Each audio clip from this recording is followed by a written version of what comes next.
right? And so you finish your first semester of your sustainability degree and you're already out of date with what's happening in practice, right? And so this is part of our, I guess, theory of change, where people need practitioners to lead actually what's happening in industry. But generalist consulting is broken, especially when you channel them into solving climate solutions. And here's the reason. Ordinarily, you're getting great management consultants that are building, fantastic decks. They look incredibly pretty. The logic's there, the storytelling's there, but they lack the implementation side of things. Welcome back to Clean Techies, the #1 podcast for climate tech entrepreneurs. I'm Somil. And I'm Silas. Each week, we publish the secrets to success from investors, founders, operators, and experts in climate tech around the world. Building a startup is hard. Building a climate tech startup is even harder, but we make it a little bit easier. We put a lot of effort into these shows, so we hope you enjoy. Don't forget to subscribe, leave us a review, and let us know who you think we should have on next. With that, let's get into today's episode. Today we have the absolute pleasure of covering one of our good friends, Matthias Muehlbauer, at the powerhouse firm OnePointFive. Matthias is a founding partner at the firm where they do two main things. They, one, provide diligence and climate advisory services, so basically providing information about the ecosystem, and two, training sustainability professionals. They're bringing a level of success and professionalism at their game that is beating MBB, so the top 3 consulting firms, McKinsey, Bain, BCG, at the sustainability game. From operating such a multifaceted and dynamic business from day one, he's picked up a lot of really great knowledge about the space, and we got to talk about that today. We talk about 4 main topics. 1, the future of the workforce and climate. 2, where sustainability is headed and how to stay on top of your game. 3, the power of bootstrapping and what they've been able to do as an almost internal venture studio with their model. And 4, what you need to know in order to be successful in getting a job in climate. This was an absolute blast, and we really hope you all enjoy. Anyway, let's get into the episode. We want to take this time to give our sponsors for this episode, Goodwin Law, a quick shout out. Goodwin Law is the law firm of choice for hundreds of climate tech entrepreneurs worldwide. Every climate tech entrepreneur needs a reliable partner for their legal needs. Why settle for less than the best? Thanks so much to Goodwin for sponsoring this episode. Now, let's get into it. All right, Matthias, welcome to the show. How are you? Yeah, I'm doing great. Super excited to be on the show. Love your work and have been following Clean Techies. Great work you've been doing in the space. So excited for today. Yeah, I appreciate that, man. It's a lot of nice words. I don't know if you'll be feeling that way after I catch you up on a soundbite or two. No, it's okay. I've been good book. So and we have a PR team that can clean things up later on. So. He came in with the PR team. There we go. They're official, guys. They're official. Cool, man. Well, you guys are big enough to have a PR team, which means we should be knowing who you are. Yeah, who are you and what is 1.5? Yeah, great. I can start with a few things. So let me go through some of the business model that we have and share a little bit about our origins. So 1.5 is a New York-based climate advisory and training firm. We've been in operation for about 4 years. Essentially, we have 2 hats to the business. One's your climate advisory side, where we work with multinational organizations across the US, EU, and APAC as well. And there we're helping decarbonize strategy and operations. We do a lot of scope 1, 2, 3 emissions measurements and really work out decarbonization plans, climate strategy to help them decarbonize as well. We also work with funds and help them with building their climate investment strategy or running diligence on their investments. And then on the other side, the other hat that we wear is around training and skills. So we have an 8-week cohort-based accelerator around sustainability consulting skills. Sustainability consulting is, I guess, a term that we use. A little bit of A/B testing in the market, but it's really like a Swiss Army knife of skills that you need in the sustainability space to really help with helping your organizations get to net zero. And so we launched that in February last year, 2023. And since we've had 4 cohorts, I've had about 600 people graduate across 40 different countries. And we have around about 15 local hubs where people can meet up in real life. And that, of course, includes the US where we're based, the EU, UK, but also places like West Africa, Latin America. We've got a guy in Mexico City that's heading up our stuff there. Next stop is sort of world domination. Nice. Is this your personal travel list? Is that how you open up new spots? Exactly. We open up Airbnb and look at all the sweet guest nominated places. Nice. and figure out where's the next spot we should build a hub. No, we have I guess an online process for Okay. advertising a platform. We are sort of fairly notorious on LinkedIn. We have a bit of a presence there. And as a result, we've got people from all around the world that have signed up. About 30% of our cohorts have been from the global south, and we see a huge opportunity there to up level and upskill these sustainability skills in a corporate sustainability context. Yeah, I can definitely go into more there. You know that feeling when you meet someone who shares your vision for the future? It just clicks like two peas in a pod. Well, that's exactly how we felt when we met Goodwin, who we are proud to have as our sponsor. Being the first major law firm to set up a climate-specific startup and venture practice makes them exactly the kind of partner we are excited to work with. They realize that there are a plethora of challenges to building climate tech startups, and that's why they have built an entire suite of resources for founders, investors, and entrepreneurs in the space. They even offer several tailored pricing methods. And guess what? It doesn't matter where you are listening to this. Goodwin is a global law firm that you can trust to be your partner through it all. From incorporation to exit, they've got you covered. Go to goodwinlaw.com and tell them Clean Techie sent you to get exclusive access to startup resources. All right, back to the show. Yeah, so you guys do a lot. You do some advisory. You do sustainability consulting, which is kind of a catch-all for many things probably. Right. You work with funds on diligence, and you're also focused on the climate transition. Where do you sit in all of that? Yeah, so I'm a founding partner at OnePointFive, and I've been here since pretty much day one. And I guess the two models are really connected, right? The advisory work is what we actually use to teach what is happening in the corporate sustainability space, this practitioner lens, right? And as a result, we're doing the research and building this content, and we're bringing our insights as consultants, right, to put this into slides, into presentable content. And these case studies we get from our advisory side of the business also then are taught in the academy. And the idea here is that there's so much online content out there, but what is the real story on the ground of how this work actually gets done, how scope 1, 2, and 3 actually gets measured, and how do companies actually decarbonize? And we found that connection, even though there's two separate businesses, we see them as very connected. And as a result, we feel like we differentiate our education from other players in the market. And also, it's tied to the fact that people are getting sustainability education from places like academia, for example. From our experience, about 10% of what you learn, if that, is utilized in the workplace around climate strategy and operations and implementation. Right? Wow. And so it's one of these nascent fields that the body of knowledge keeps on changing. Here's a great analogy that we like to think about. So let's say that you have started your sustainability degree, right? And you've done your first semester, let's say 3 months.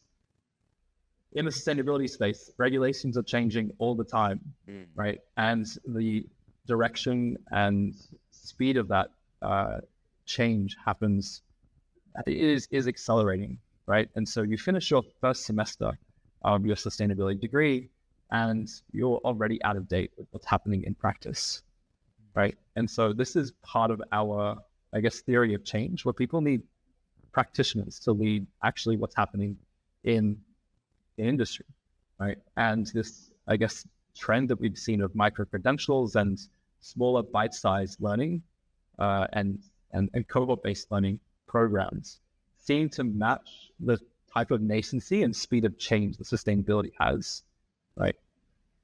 So this is super interesting. So generally speaking, when you're learning about a field like sustainability, it's evolving so fast that you're not able to keep up, or rather, if you are keeping up, you're out of date as soon as you learn the material, and a month later, 3 months later. Right, exactly. That's the timing. Where you guys then brought a lot of, it sounds like, practitioners around the table to help with that education. Super cool. But I also want to take a step back and understand, like we talk about a lot of climate tech entrepreneurs on this. People are inspired to build solutions. And I think building a workforce, even though it's clearly necessary, isn't really thought of as the same thing as building a solution, right? So especially talking about, this is a fairly recent, I mean, of all your things, it sounds like a fairly recent offering, the workforce transition component. But why did you get into it in the first place? Yeah, so it's a great question. Maybe I can start off with, I guess, first how it came to be that we started focusing on the workforce transition. Yeah.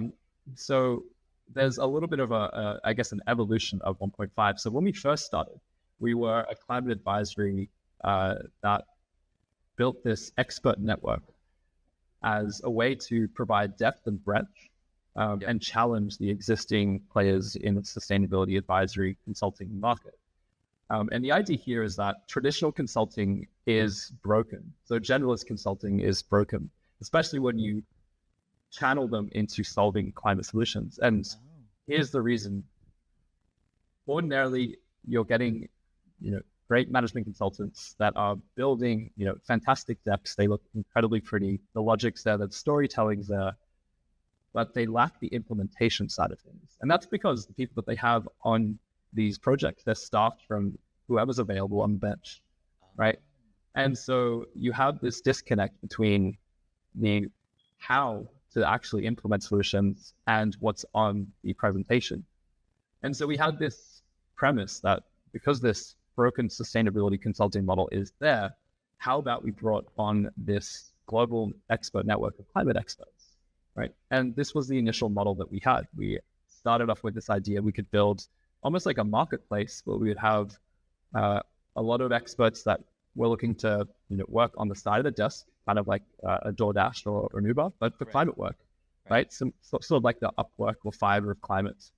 And we would then bring them onto projects, and as a result, we could then build this marketplace. Yeah. And so this was probably the first 2 years of 1.5. So we're going to run MVBs out of business, essentially.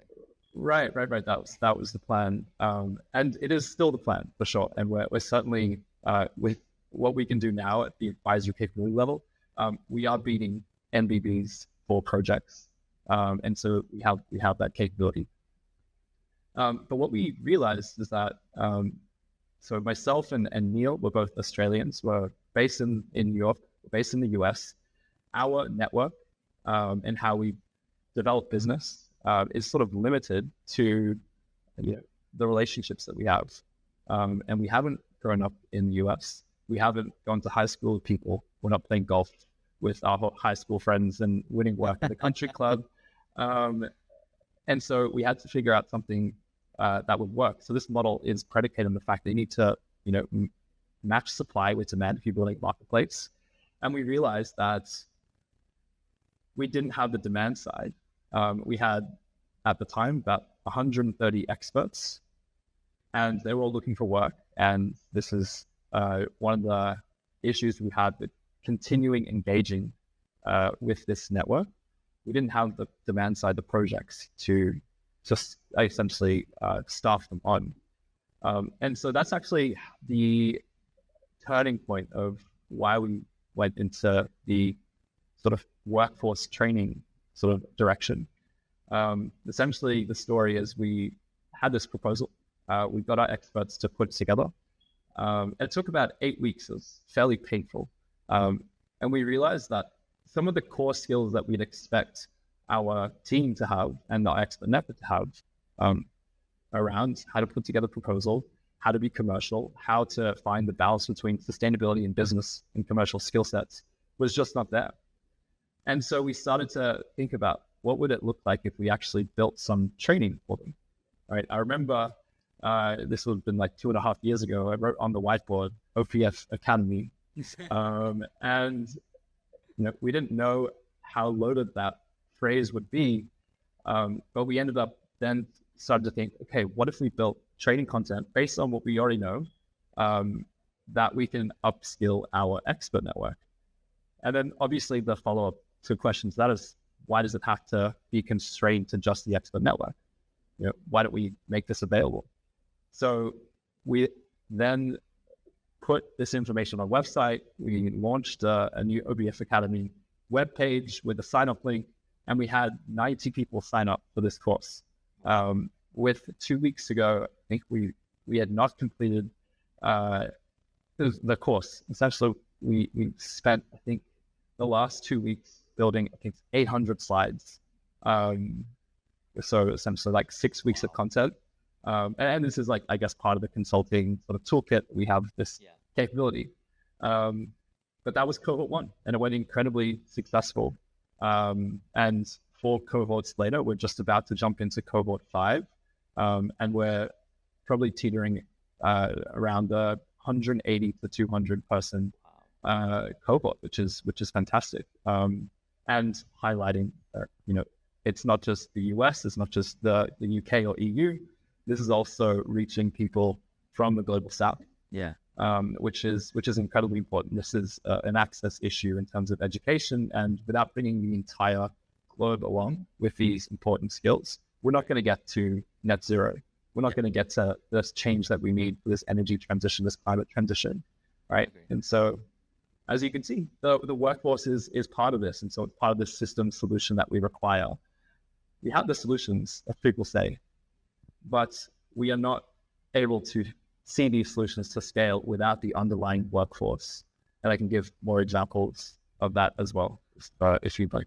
Climate tech founders are taking on a huge challenge. Not only do they need to know how to build a startup, but they also need to deal with hardware, have a strong handle on climate policy, know how to fundraise from diverse investor types. It's a lot. That's why we made Clean Techies, the #1 podcast for climate tech entrepreneurs. In addition to our jobs, we devote 20 hours a week to producing this podcast for you. This way you can learn from the people who have walked the path before you, learn from their mistakes, and gain insights on navigating this complex journey. If this mission resonates with you, we are asking for your help. It takes a lot of effort and it's not free. If you are already a subscriber and want to help, start supporting us today by going to Substack and clicking Upgrade to Paid. Thanks for helping all the climate tech entrepreneurs like you. Yeah.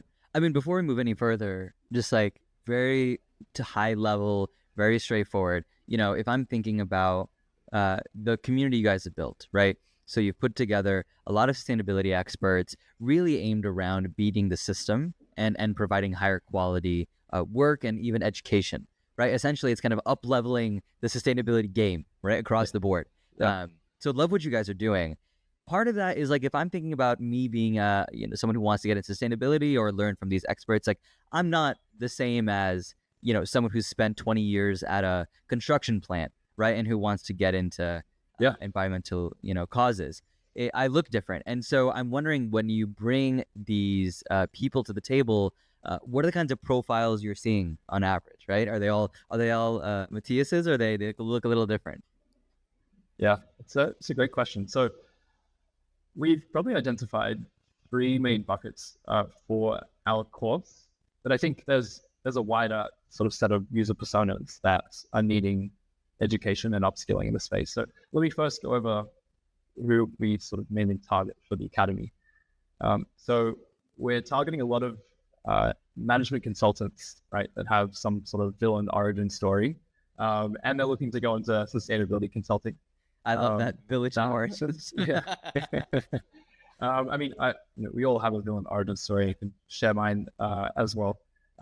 We also have people that are technical environmental professionals that actually are missing this commercial sustainability angle in the corporate sustainability space, right? And for those people, a lot of the content that we're doing, which is what are the latest updates in the space and how do I make this relevant at the corporate level?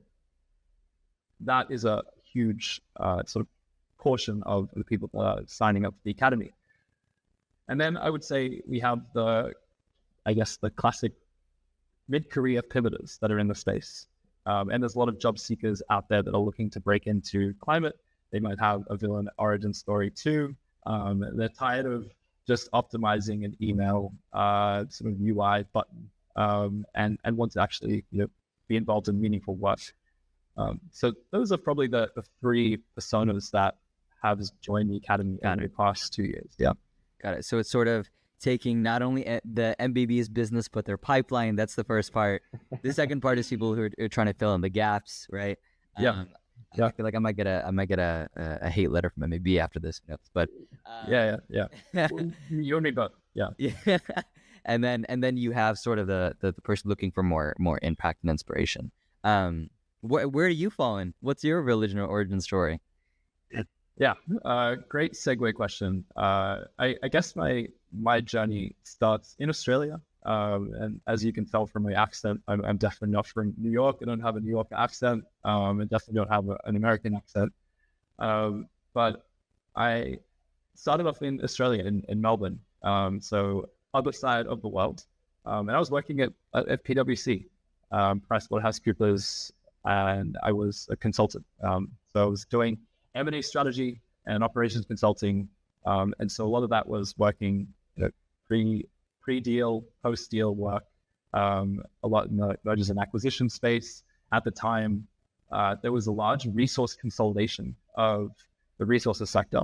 So we think oil, gas, mining. And so I was visiting mine sites. I was also working on deals that were consolidating a lot of headcounts, sort of a diplomatic way of saying there was a lot of layoffs in that period of time. I also did cost transformation as well, which does include layoffs as well. And so I guess there was two insights there. Sort of one, whilst I was getting some great experience from a professional services skill set perspective, I was working in a fairly extractive set of industries in Australia. And that's pretty standard in Australia. The economy is very resource driven. We love to dig things out of the ground and sell them overseas to the highest bidder.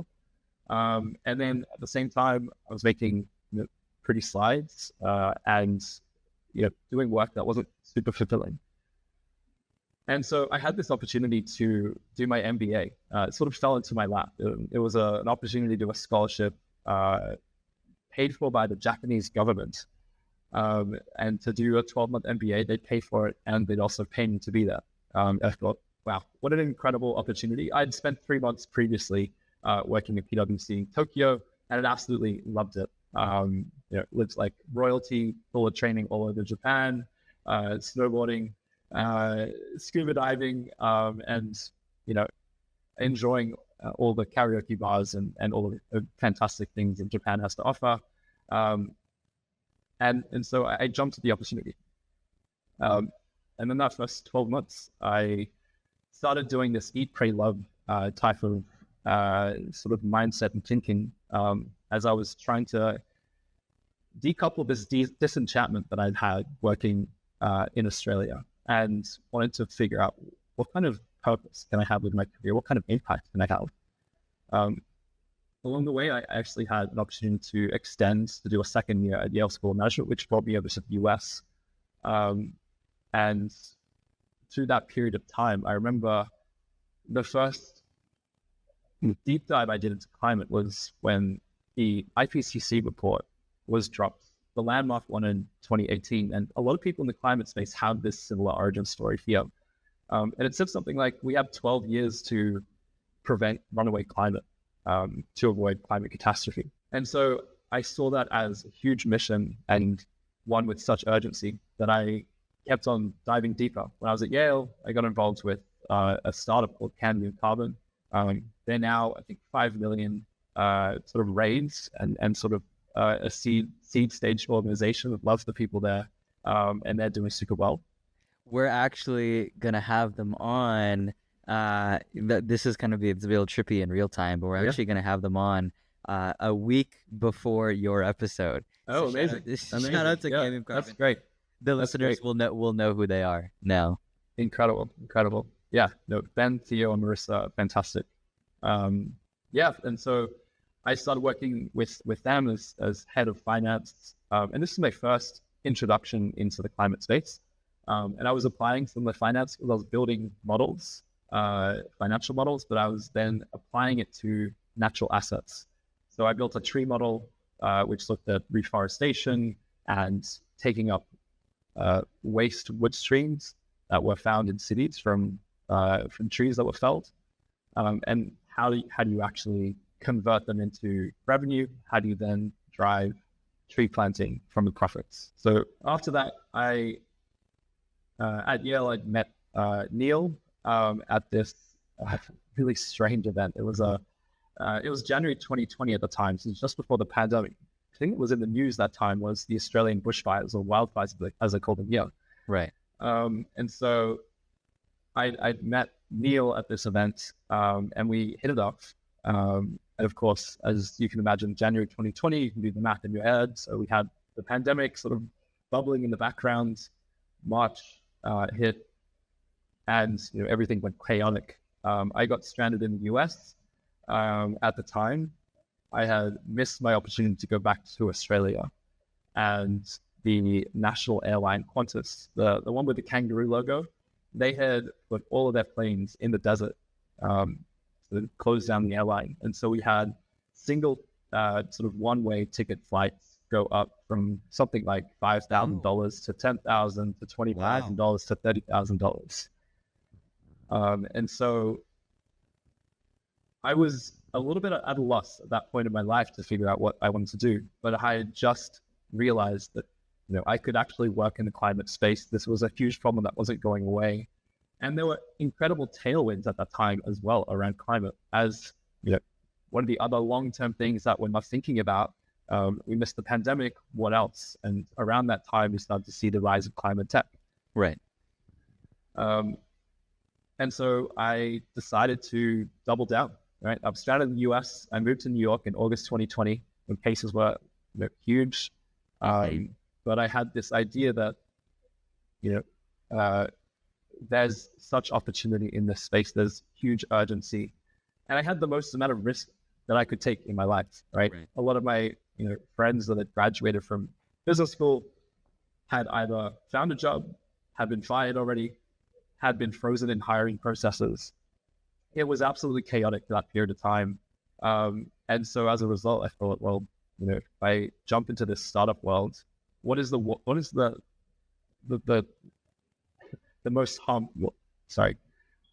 what is the least that can happen with this going badly, right? It's the same situation that my sort of colleagues were facing from business school. And so I moved to New York. I was sleeping on couches. I was living out of a suitcase for a year and a half as Neil and I built OnePointFive from a bedroom consulting outfit to now we have a sort of Midtown Manhattan office, 17 people, and we've doubled every year since, being completely bootstrapped. I love that. And I just saw, I don't know if it's breaking. I don't know if we can say breaking, but a couple hours before this put out, I saw Neil's commentary on the Forbes top 50 sustainability leaders. So the audience will link that in the description to talk about that. But you guys have been doing some really crazy work. I think to the point that one of the coolest things about your organization is that you're bootstrapped. You went for sort of this unique model. I think you see that in, from where I sit as an investor, we were talking about this beforehand. Investing in people is somewhat of an arbitrary model, right? And also investing in smart people. If you think about how you're procuring consulting and aggregating those services, it's a bit of an arbitrary problem, right? And people might not appreciate how much you can get done without having to raise venture capital or venture style money. It might to them seem unvalidated, but if you're producing returns and you're making an impact, those kinds of business should be recognized as well. I'm curious, like this is more like I want to hear your emotion on this. How do you feel working in what I would say is, I come from sort of an adventure background and I understand what looks like a startup, right? How do you think it's been for you working at a company that might not fit the mold of, what a typical climate tech entrepreneur would consider sort of like a regular business? Yeah, I think that's a great question.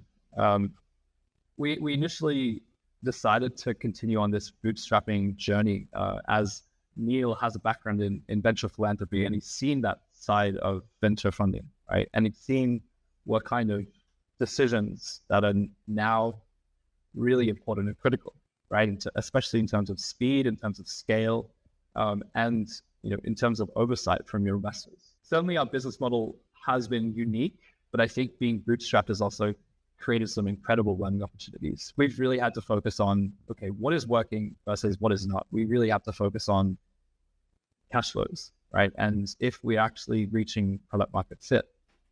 right? And so the reason that we moved into the training space and education space is that we kept on seeing this as a pain point coming up over and over again, that the clients that we were presenting to, they were not able to make decisions on climate and sustainability.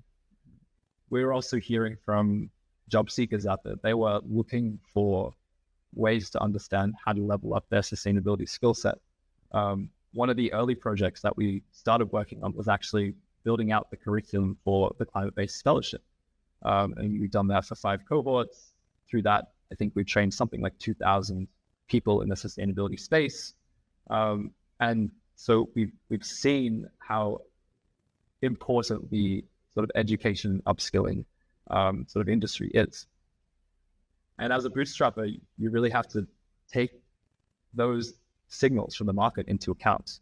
And so you can imagine this as this like adoption curve of sustainability, where we're still pretty nascent, right? And so what are ways you can capture value as that adoption curve increases? Right now, we're focused on the workforce.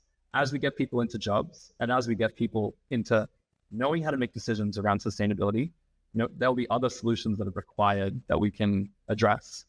But through this, I guess, attention and awareness of where the market is and this bootstrapping model, we've been very hypersensitive to changes in the market that we can see opportunity in order for us to find product market fit. So I want to make sure I understand this correctly, because this actually is some very similar to how we think about the podcast. So I'm hearing a lot of through lines here. So you're operating in a bootstrap model that puts a high emphasis on opportunities that are in actual need. And what that means is that people would be willing to give you capital to solve it, which means you see signs of cash flow. What that allows you to do is, because you're not operating in a leveraged model, in a model where you're in a lot of debt and you're, beholden to a certain target, you're able to be nimble or flexible, right? So you can fund essentially your next venture, right? Your next idea. Right. And what that allows you to do is pursue things when they're hot or when they're needed. So what I'm hearing is, not only can you tackle the workforce right now, but let's say you achieve those goals, it allows you to then pivot to the next biggest challenge at that time. Right. And you're highlighting something that we talk about internally. We sort of see ourselves as a venture studio, right? Using our own balance sheet to invest in themes that we find are impactful and where the market is, right? And that's something that has emerged based on, okay, we found one area, so advisory, right? We've built out a business there. We've scaled that to, a $2 million business, right? And then we found another area that needs attention, and we've built a model there. We've built a $1 million business on top of that, right? But now we have a sort of cash generating in the background. We also don't have investors. So the direction that we choose is incredibly open at this stage. And I think there's another thing about financial stewardship that you have to learn. Either direction, right? You go venture-backed route, you go bootstrapped route. You need to take into account how to manage your cash flows, right? And so part of it is on the consulting side, it's a seasonal business, right? So you're getting cash flows coming in for a majority of the year, but no one wants to sign contracts, right? When it's the holidays at the end of the year. But we still need to manage our own payroll and stuff, right? So Academy has been fitted, we've fit Academy in terms of timing into those gaps that are cash flow, right? And that is one way for us to, sleep at night. We have a different type of product that is not governed by just B2C or B2B. But now we can, create stability by having these dual businesses as well, right? And so from a business perspective, I think this is harder to communicate initially. This is why the model seems like it's sort of complicated or is not something that's like a punchy one-liner. But I also think that's part of how we've been able to build a successful company, by being able to adapt to what the market's saying. No, I love it. I mean, this is exactly what corporates do, right? Like large corporates will fund a lot of their failing ideas by the successes of the larger ones. And we're not calling any of these, clearly you've had a lot of successes, but in essence, you're able to, off of your own balance sheet, like you said, fund new ideas and new projects based on how you see them. Whether they work or not is sort of, up to the timing and the execution, but at least you can go after them without having to, be beholden to investors or specific goals or things like that. I love that. I mean, in essence, you're seeding your own ideas, quite literally. Right. And I definitely wouldn't be against investors. But it's sort of like, do you have rocket fuel for the right rocket? And at the moment, we probably have, maybe on the academy side, there's some scalable elements there, but no one's going to want to invest and venture back a services firm. As you said, you're driven by people, and so there's certainly some opportunities there on the academy side to get investing, but I think from our side, we'd prefer to, we've just scaled it using no code and low code, and that's been completely fine. And so we could expand that. We have a community platform that we use, white labeled. We use Circle, and we can certainly continue to add no code on top of that. In the future, there might be an opportunity to take some venture funding, but I think we need to really take into consideration: do we want to get on that hamster wheel? And do we believe that this can 10x in terms of the business? Right. And so this is, I think, the challenge with climate investing. Are you an investor with a climate focus? Are you an investor that has an impact focus or climate impact focus? What comes first? And I think because of the term sheets that are signed out there, it's usually, they're wanting to get paid at these incredibly high rates, right? And venture doesn't fit everything. Climate. Yeah, exactly. So I want to take, time is flying, man. Like, I don't know if you've been able to track of it, but it's going. You're supposed to share a bit about your rebrand before we wrap up. No, I appreciate that. So by the time, as I don't know if the audience can tell, but Matthias and I are definitely friends and have talked about this quite a bit. But by the time that you guys, the listeners, are listening to this, we will have rebranded, but we're actually recording this the week beforehand. So I want to provide some insight into why we rebranded it and what we think that means.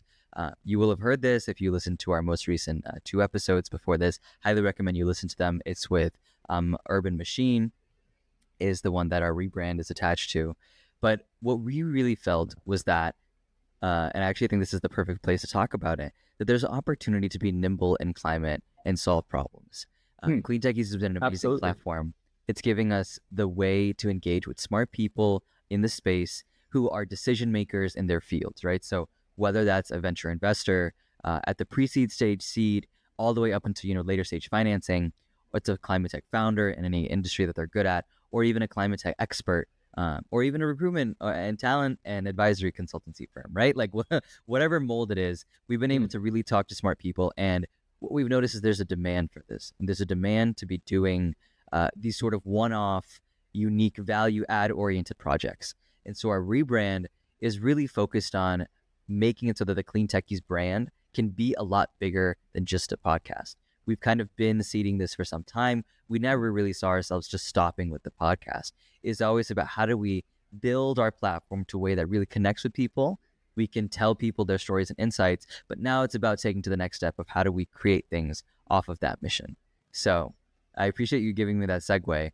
It's something that I think we'll be talking about a lot, especially as, the audience will see, you'll see, but you might hear about ahead of time. We have a lot of different things coming down the pipeline, things that we want to see, how people respond to, as well as where the real value is. And I'm sure you go through this. It's not all successes, but by going through the A/B testing yourself and being nimble, we're hoping to really figure out what does the climate tech community need, and like you said, seed those innovations.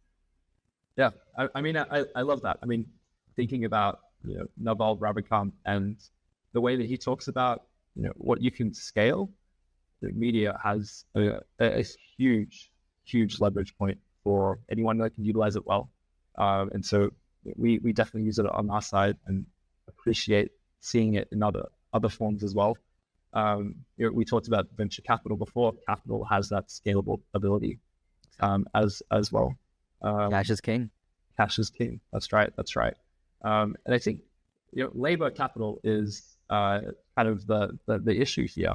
I think that we were talking about before. How do we scale that, right? And that ties a little bit to the workforce transition that we need in climate. Labor is very difficult to scale.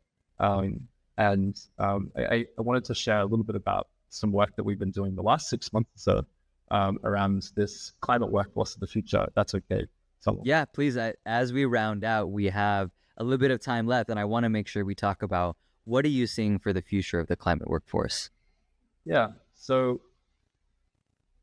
the climate workforce is really the underlying scalable component that we need to scale. That's hard to scale around these climate solutions. We know what the solutions are, but why can't corporates that have put out these ambitious targets and commitments, why can't they actually reach them, right? Why can't we get to implementation?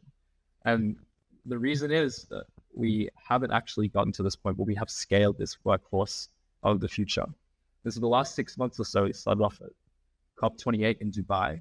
I ran a couple events with a few different stakeholders to learn about their thoughts on the climate workforce in the future.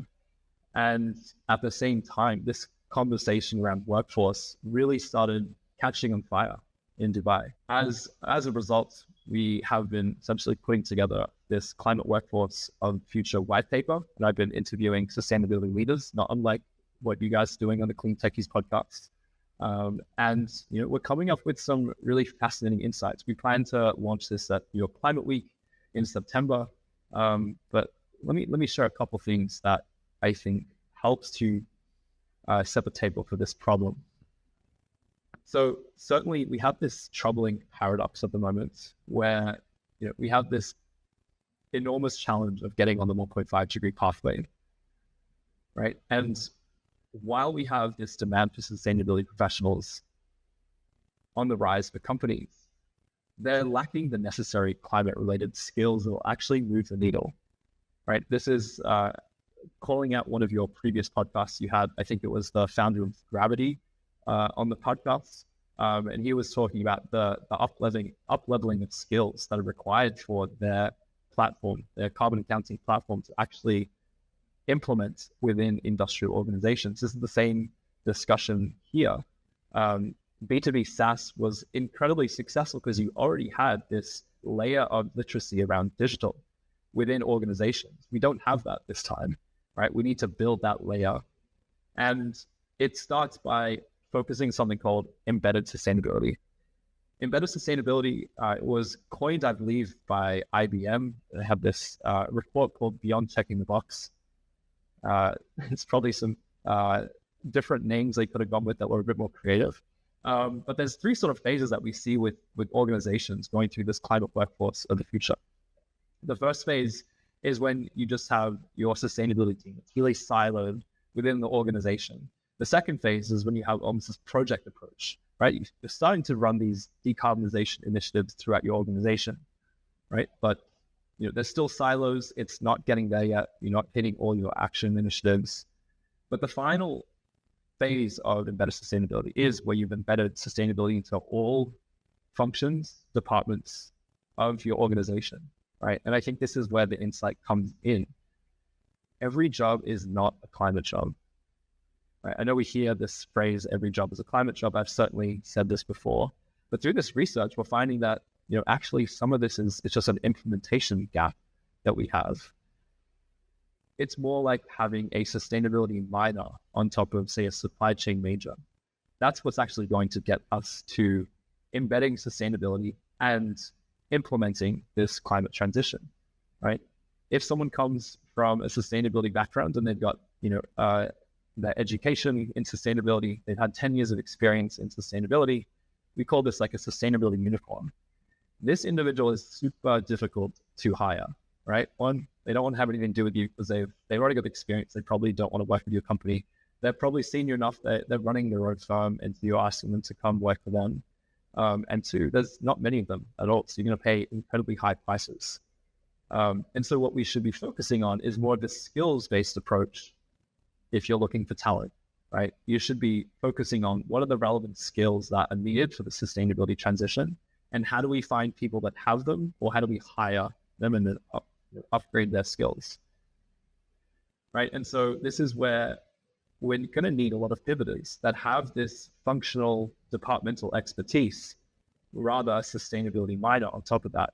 Someone with 10 years of supply chain expertise, they're going to know exactly how to manage and navigate the complexity of the supply chain to get to scope 3. You're not going to have someone who's a sustainability expert that knows, and has the time to get across how complex supply chain is. Amazing. And I think, we'll check out the report. We'll definitely amplify it whenever it comes out. But I think one last question I want to leave you with is, especially as you look to developing this new thesis about, every job is not a climate tech job, right? Maybe it requires that augment of the minor. When you look at what that means for the future, right, of both climate workforce, but I also love to hear about you as someone who is more or less managing this workforce, right? Where do you want to see it going? Is it that you see, a mass influx of people in industry take away time on the side in the evenings to get these sustainability minors? Like, ideally, what is the operating model that would lead to success? Yeah, like the climate weekend sort of workforce. Yeah. Well, I think we need to go beyond the weekend the weekend workforce, right? I think it needs to become part of every company, right? So when I say every job is not a climate job, what I'm talking about is that it probably requires multiple skills of the outside climate, right? It requires the combination of digital skills, people management skills, sales skills, right? And I think the combination of those will be different in different parts of the organization, depending on how much of a business challenge it is versus a sustainability challenge.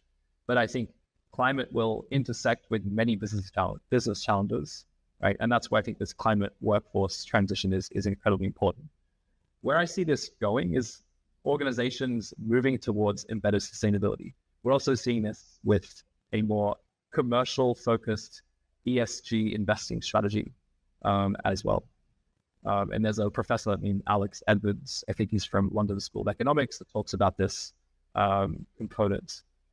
So we're seeing, I guess, the nice to have sustainability lens become even more commercial to match and align better with how corporations need to manage this transition, right? I think the podcast from Gravity and their CEO, they're absolutely aware of that. They're really looking at what are the commercial ways that we can talk about sustainability? How does it impact cost savings? How does it impact risk? And I think this is where, one, the consulting skill set is incredibly important here, because that's part of management consulting. How does this impact the business? And then also, how does it intersect with climate as well? So I think from where we see it, we have ambition to essentially train and activate 100,000 sustainability professionals to 2030. And that's the ground floor. We'd love to get to a billion. And that's potentially possible. Right now, we have 1 in 8 people have a green skill, right? So if we scale that up, that's 1 billion people out of 8 billion that have a green skill. As some quick maths that might get some excitement from venture investors. But I think beyond that, we would love to see, what is the next opportunity around climate solutions that we can focus on. We have registered OnePointFive ventures, so that could be something in the future where we start investing some of our balance sheet. And one of the benefits of having an advisory arm, especially one that helps build investment strategies and run diligence on investments, and also an education arm that, we've amassed a lot of insight and knowledge in really specific areas of climate, whether that be AI and data centers, nature-based solutions, carbon accounting platforms. We have a lot of internal capabilities to bring this to life. And then I would just say that outside of that, I've certainly been based in the US for the last 4 or 5 years, but I'm from Australia, and we have a lot of climate issues and risks. I mentioned the Jan 2020 wildfires or bushfires that had 1 billion wildlife that were extinct after that. It's going to get hotter in Australia, and so I'm thinking about how can I give back to my community back in Australia. knowing what I know now around climate and the expertise that I've built, you know, what does that look like? And then I think the final thing I would say is I'm a fairly optimistic person in the climate space, and I think that's going to continue. I believe we can get to 1.5 degrees. I believe we can hit our targets. We're seeing some fantastic reporting coming out of RMI from Kingsmill Bonds talking about this clean energy revolution, right? We've seen batteries, solar, wind going down 80 to 90% in terms of cost. We're seeing fossil fuel peaks across multiple industries. We're seeing hopefully the peak of fossil fuels in China, right? And as a result, we're going to see the curves go down for the fossil fuel industry, which is super exciting, right? And it's going to be replaced by incredible climate solutions that will impact every industry and vertical that we have in our economy. Amazing. What a beautiful note to end on. I loved hearing about the things that you're optimistic about, things that we should be paying attention to that's important to see. The future of the workforce, that's really thinking about how, even as listeners of this episode, where do we see the future operating model of being in climate tech to be? And, as multifaceted as you believe it is, that means that we can start building those multifaceted skills today. And most importantly, getting to hear about how you can contribute back to your community. That is really rooted in some of the work that Elemental prides itself on, which is, where I come from in terms of climate investing, but also just in general, I think people are starting to realize that a lot of these first of a kind solutions are deployed in community. So getting that right is the most important thing. Matthias, this has been amazing. You did us dirty by ending with 1.5 Ventures. It looks like we're going to have to pick your brain about that another time. But this has been super, super fun. I can't wait to get a beer with you again in New York and get to see you again. But for now, where can the audience find you? Yeah, so you can find me on LinkedIn. You can find me on our website as well. And you can find me certainly on New York Climate Week. We're going to be launching some events. We're going to have our white paper as well coming in September. And so you can see me in the authorship notes there. But otherwise, thank you so much for having me.